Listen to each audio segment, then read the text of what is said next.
ఒకటే చెప్తున్నానా, దండం పెడుతున్నా నేనైతే. ఇది తెలుగు సినిమానా అని అడుగుతున్నా నేను. ఈ తెలుగు సినిమానా కాదు, ఇంగ్లీష్ సినిమా లాగుంది, బాలీవుడ్ రేంజ్ లో ఉంది సినిమా అయితే. చెప్తున్నా కదా, రవితేజ సినిమా పేరు కిక్కు, రవితేజ సినిమా పేరు కిక్కు. మంచి యాక్షన్ థ్రిల్లర్ ఇచ్చాడు కార్తిక్ నిజంగా అయితే. Bro thank you bro, thank you for bro. ఇంకోటి చెప్తున్నా బ్రో, గన్స్ ఫుల్ మూవీ మొత్తం అంటే గన్స్ ఉన్నాయి. గన్ లైసెన్స్ ఉంటే లీగలు, గాల్లో ఎగిరిందన్న ఈగలు బ్లాక్ బస్టర్ హిట్ ఈగలు అయితే. చెప్తున్నాను కదా, హీరోయిన్ గారు అనుపమ గారు, ఇంకొక హీరోయిన్ కూడా ఉన్నారు, ఆమె పేరైతే నాకు తెలియదు బ్రో.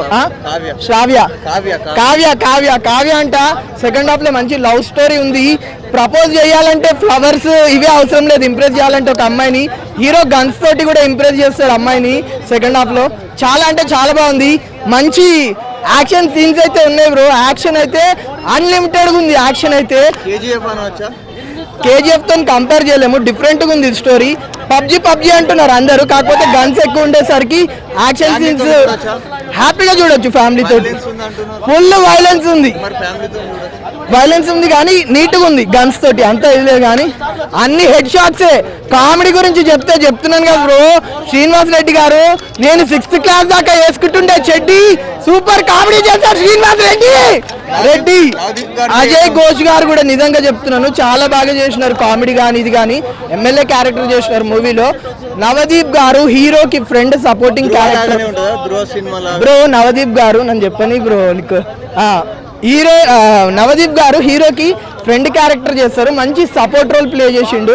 వాళ్ళిద్దరు కాంబినేషన్ కూడా నిజంగా చాలా అంటే చాలా బాగుంది. బాగానే ఉందన్న మూవీ అయితే. Eagle cinema top notch action scenes ఉన్నాయి. రవితేజ గారి విధ్వంసం చూస్తారా సినిమాలో అయితే మాత్రం. ఫస్ట్ హాఫ్ స్టార్టింగ్ చూసుకుంటే స్లోగా స్టార్ట్ అయ్యి మెయిన్ స్టోరీలో వెళ్తున్నప్పుడు కానీ చాలా గ్రిప్పింగ్గా తీసుకున్నారు. ఫస్ట్ హాఫ్ వచ్చేసి చాలా గ్రిప్పింగ్గా ఉంటుంది, చాలా బాగుంటుంది. బ్యాక్గ్రౌండ్ మ్యూజిక్ బాగా వర్కౌట్ అవుతుంది, ఇంటర్వెల్స్ కూడా బాగుంటుంది. సెకండ్ హాఫ్ వచ్చేప్పుడైతే ఫ్లాష్ బ్యాక్ పార్ట్ ఎప్పుడైతే వస్తుందో ఎక్కడో కొద్దిగా స్లో అవుతుందేమో అనిపిస్తుంది మనకి. బట్ సడన్గా మళ్ళీ వెంటనే ఫ్లాష్ బ్యాక్ ఎక్కువగా లాగకుండా వెంటనే టాప్ యాక్షన్ అంటే ప్రెజెంట్ స్టోరీకి వచ్చేయడం వల్ల అది ఎక్కడైతే మనం పడిపోతుంది అనుకున్నామో గ్రాఫ్ పైకి లేస్తుంది అనమాట. సో క్లైమాక్స్ వచ్చేసి మొత్తం అరాచకం అన్నట్టు ఉంటుంది. పాజిటివ్స్ విషయానికి వస్తే action top notch action sequences and background music and production values కూడా చాలా బాగున్నాయి.